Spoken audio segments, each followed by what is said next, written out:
perancangan Indonesia Emas 2045. Saya secara peribadi, Tan Sri Pertua, Tuan Yang Pertua bimbang dengan kedudukan kita.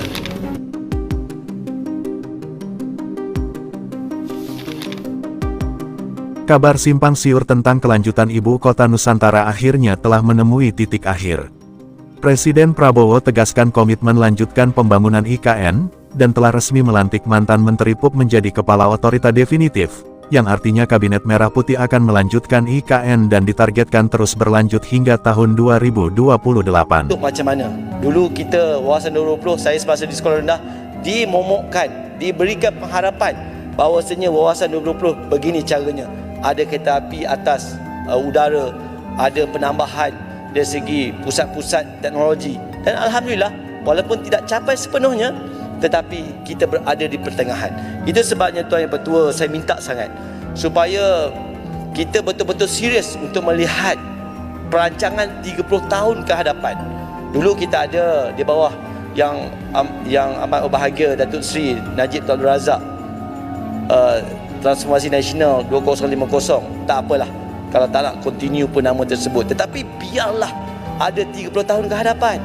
Supaya apa? Supaya kita dapat beritahu kat mana kita punya goalpost, dekat mana arah tuju kita. Saya pergi dengan rakan-rakan, selepas Ilah Datu kami naik bot pergi Nunukan, kemudian kami naik bot pergi ke Tarakan, dan kami pergi kepada Ibu Kota Nusantara, melihat perancangan Indonesia bagaimana 2045. Saya secara peribadi, Tan Sri Pertua, Tuan Yang Pertua bimbang dengan kedudukan kita. Sekiranya kita tidak ada perancangan 30 tahun ke hadapan, 30 tahun ke hadapan, kita nak selaraskan rancangan Malaysia ke-13 ni berasaskan apa?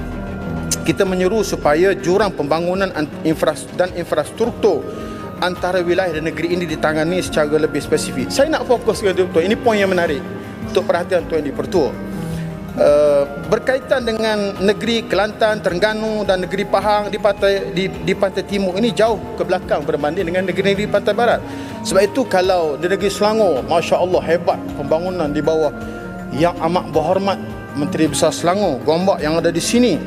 Tapi tak adil kalau nak dibandingkan dengan kemudahan yang dia ada. Kalaulah macam Indonesia alih ibu negara itu pergi letak di Kota Baru, saya yakin Kota Baru akan jadi hebat macam Kuala Lumpur. Pak Prabowo, izin Pak, sebagai Presiden terpilih, Bapak sendiri komitmen untuk kemudian melanjutkan pembangunan IKN seperti apa ke depan, Pak? Saya kira sudah berkali-kali ya saya sampaikan bahwa saya bertekad untuk melanjutkan, kalau bisa menyelesaikan. Ya. Pak Jokowi saya kira sudah mengambil peran sejarah, beliau yang inisiasi. Saya minimal saya lanjutkan, kalau bisa saya ikut yang menyelesaikan. Walaupun kita sadar pembangunan ibu kota itu bukan pekerjaan yang sebentar, ya. Pekerjaan yang lama, yang berat. Tapi saya percaya dalam 3, 4, 5 tahun fungsi daripada ibu kota ini sudah bisa berjalan, ya. Dan nanti akan kelihatan betapa manfaat daripada pemindahan ini. Melihat upaya Presiden Prabowo dalam melanjutkan dan mempercepat pembangunan di IKN Nusantara, anggota Parlemen Malaysia pun mengkritik keras pemerintahnya karena dinilai lambat dalam segi infrastruktur. Hal itu karena menurutnya pemerintah Indonesia lebih memiliki visi misi jauh 30 tahun ke depan.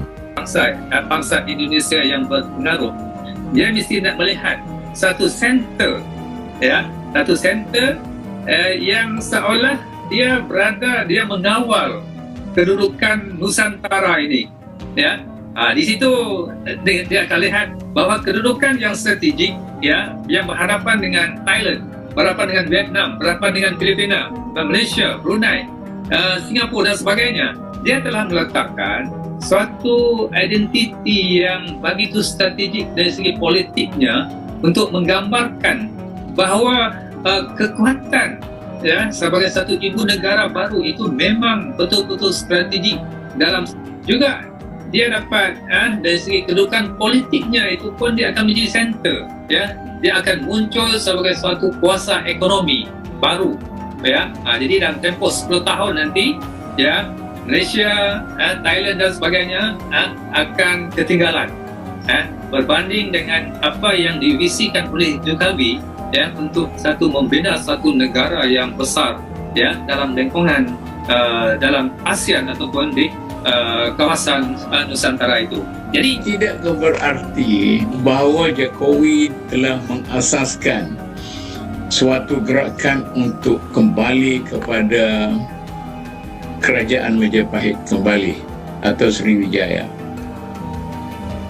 Kecemburuan negara-negara yang berada di arah sini bahawa idea untuk kembali kepada Empire Majapahit itu sudah dilahirkan apabila Jokowi mengasaskan sebuah bandar yang dinamakan Nusantara, iaitu sesuatu yang agak bertentangan dengan idea Nusantara yang ada dalam kepala orang seperti kita di Malaysia ini.